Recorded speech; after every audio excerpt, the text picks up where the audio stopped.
먼저 간단하게 전체적으로 우리가 시험을 보기 위해서는 어떤 내용들을 좀 정리해야 되는가 하는 것들을 같이 정리하고 난 다음에 주요 문제들을 풀어보면서 파이널 리뷰를 진행하도록 하겠습니다. 제일 처음에 이제 조사란 무엇인가, 뭐 과학적 조사다, 과학적 뭐 조사 연구 방법이다, 이런 얘기들이 굉장히 많이 나오는데, 생각보다 이 부분에서, 이 앞부분에서 시험 문제 출제 빈도가 높아지고 있는 상황이기 때문에 과학적 연구란 무엇인가 하는 것, 좀 정리를 해 두실 필요가 있는데요. 연구의 특성, 먼저 여러 가지 특성들 나오죠. 그래서 각각의 특성이 무엇을 의미하는 것이고, 또 이것이 과학적 조사에서, 조사 방법에서 말하는 특성이다, 아니다 정도를 구별하시면 됩니다. 그래서 사실 좋은 거는 다 특성이라고 할 수 있어요. 거기에 보면은 뭐 논리성, 논리적이어야 된다, 뭐 객관적이어야 된다, 뭐 이런 것들. 뭐 간결해야 된다, 구체적이어야 된다, 뭐 이런 여러 가지 것들이 있어요.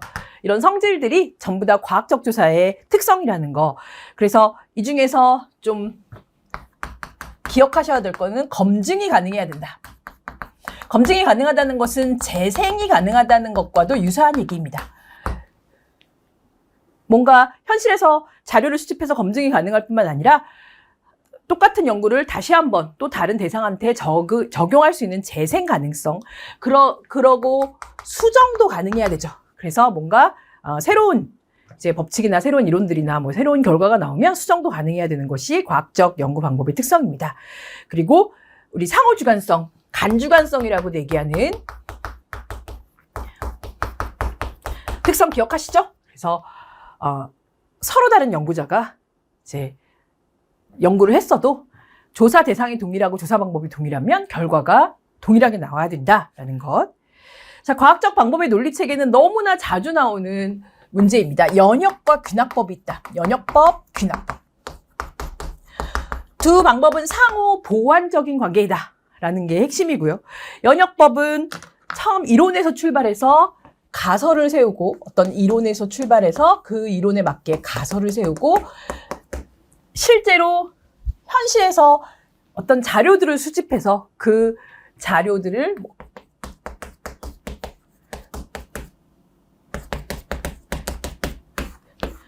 가지고 이것이 가설이 사실인가 아닌가, 뭐 사례, 관찰들,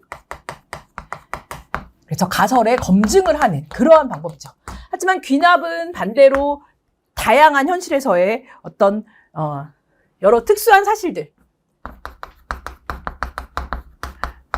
그것을 가지고 그것을 취합해서 일반화하려는 과정입니다. 그래서 연역법과 귀납법은 서로 논리체계가 반대지만 이들은 하나로 어떤 연구를 하기 위해서 서로 보완적인 관계로 그렇게 적용돼야 된다는 것. 자, 이제 과학적 조사의 유형, 역시 굉장히 시험 문제 자주 나오고 각각의 조사 방법의 특성들도 알아두셔야 되는 부분입니다. 그래서 과학적 조사의 유형에서 크게 우리가 유형을 얘기할 때 탐색 조사냐, 또는 이제 기술 조사냐, 또 인과관계 조사냐, 이것을 얘기하는데, 물론 이것만 있는 것은 아니지만 대표적인 조사 유형이라고 보면 되겠습니다.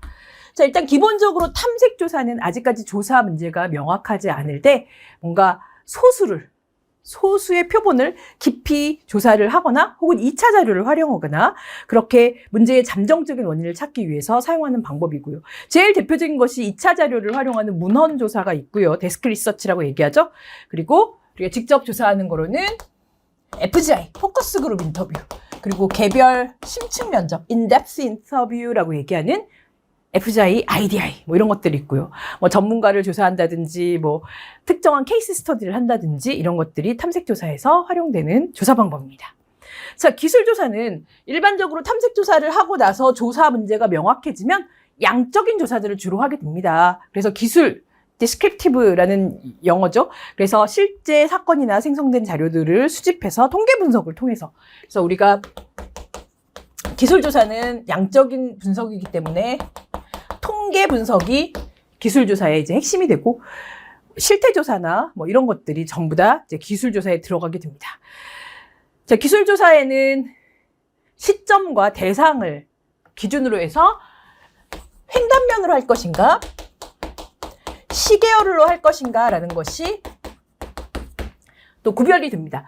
횡단면은 횡적인 연구고 시계열은 종적인 연구가 됩니다. 그래서 횡단면 조사는 동일한 시점에서 여러 대상을 연구하는 것이고 조사하는 것이고 시계열 조사는 일정한 시간 간격을 통해서 반복해서 자료를 수집하는 것이 시계열 조사라고 할 수가 있습니다. 사실 이제 이 두 개를 결합하는 것으로 종단 조사라고 하는데 사실 시계열 조사와 종단 조사는 거의 뭐 유사하게 쓰이기도 합니다. 그래서 어쨌든 여기는 횡, 여기는 종 이렇게 조사를 시행하는 거죠. 그래서 종단 조사에서는 또 종단 조사의 대표적인 조사로 우리가 패널, 코호트 조사가 있습니다. 실제로 이 둘을 둘 다 종단 연구인데 동일한 주제로 반복해서 어쨌든 조사를 하고 연구를 하는 것이 종단 연구, 종단 조사의 대표적인 조사인 패널과 코호트 조사가 되는데요. 패널 같은 경우에는 고정응답자라는 것이 핵심입니다. 그래서 패널을 구성할 때 유사한 특성을 가진 집단 또는 다양한 특성을 가진 집단 패널을 구축하는 것인데요. 사실 중요한 것은 그 패널들이 꾸준하게 변하지 않고 탈락하지 않고 응답을 하느냐가 중요합니다.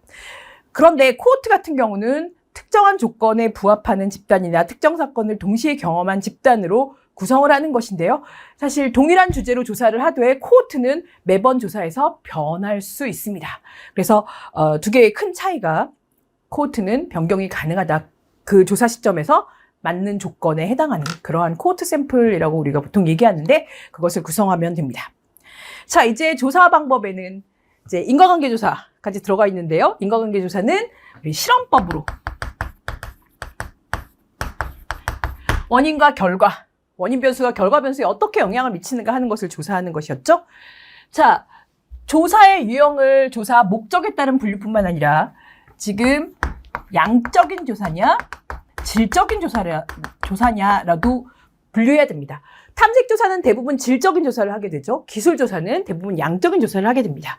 그래서 양적인 조사는 다수를 동일하게 그렇게 조사하는 것이고요. 우리가 정량 조사라고 많이 얘기하죠. 질적인 조사는 정성 조사라고 얘기하죠. 소수를 조사하되 비구조화된 방법으로, 그래서 이것을 어떤 구조화된 설문지 같은 것을 이용하고 비구조화된 방법으로 조사를 진행하게 됩니다. 정형화되지 않은. 그래서 정량조사의 대표적인 것은 설문지, 서베이를 이용하는 것이죠. 뭐 실험이나 관찰 등도 양적으로 조사할 수 있습니다. 그러나 뭐 실험이나 관찰 같은 경우는 사실 정성조사처럼 뭔가 정형화되지 않은, 구조화되지 않은 그런 방법으로도 조사가 가능합니다. 자, 이제 자료를 우리가 여러 조사 방법에서 수집해야 되는데 그 자료는 크게 우리가 수집하는 자료는 1차 자료가 있고 2차 자료가 있습니다. 1차 자료는 연구자가 직접 조사 설계를 해서 수집하는 자료죠. 뭐 양적인 자료든 질적인 자료든 내가 직접 조사 대상에서 자료를 수집하는, 자료를 조사하는, 그렇다면 그것이 1차 자료입니다. 자, 그런데 1차 자료를 무턱대고 조사하는 것이 아니라 먼저 2차 자료를 검토해서 1차 자료를 수집하는 것이 좋습니다. 2차 자료는 조사자가 직접 수집한 자료가 아닌 거죠. 기존에 누군가가 이미 수집을 해서 누군가가 조사를 해서 이렇게 결과 발표를 해놓은 그러한 자료들이 대부분입니다.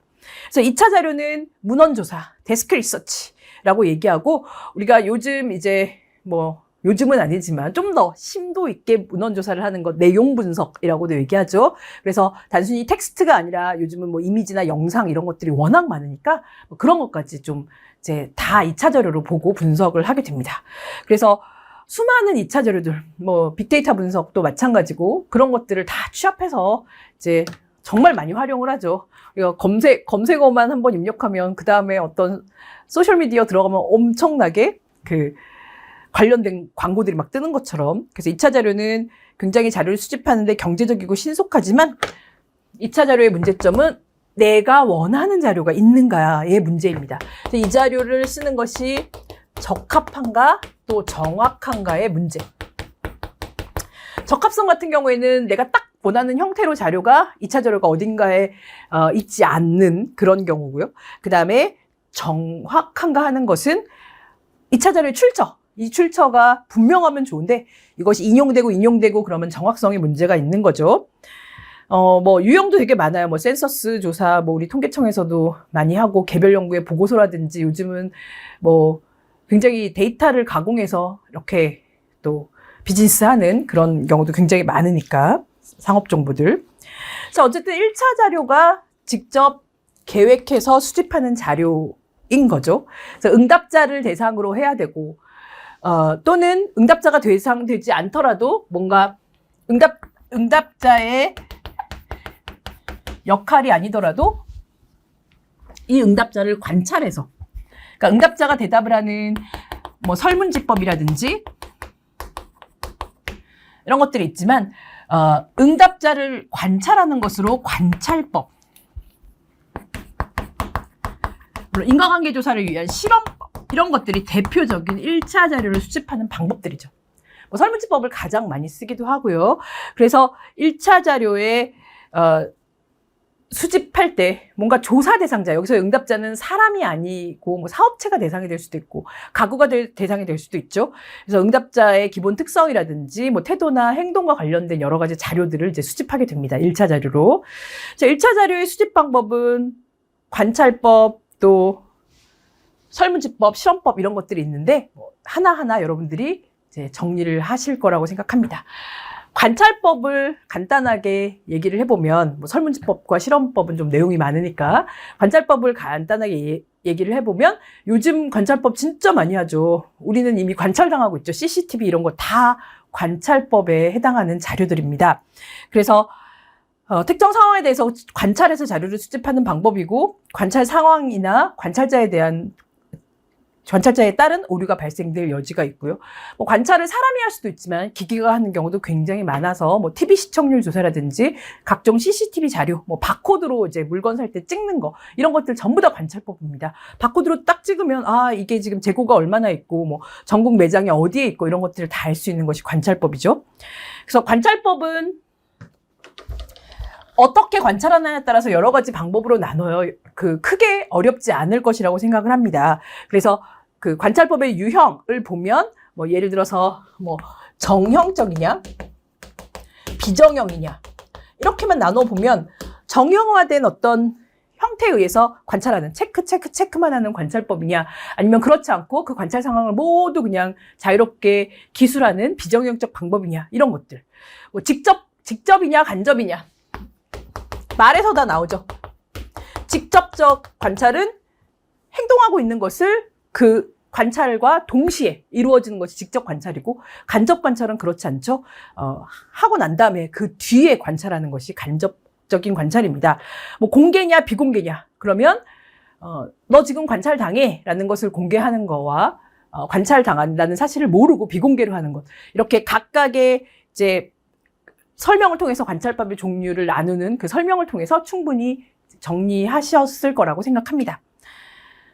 제가 사실은 가장 많이 쓰는 방법은 설문지, 우리가 질문지를 이용하는 건데, 질문지는 구조화되어 있는 어떤 형태인 것이고, 모든 조사 대상자가 똑같은 형식에 의해서 자료를 수집하는, 그러니까 자료에 그 설문지에 응답하는 그러한 방법으로 가기 때문에 굉장히 다양하게 쓰이게 되죠. 그래서 우리가 설문지법은 가장 대표적으로 사용하는 방법이다. 그래서 다목적성이 아주 설문지법의 가장 큰 장점이라고 할 수 있죠. 그래서 모든 문제를 좀 해결할 수 있는 조사 방법이다 라는 얘기를 하고 있고요. 우리 설문지법에 대한 얘기는 또 뒤에 다시 나오겠죠.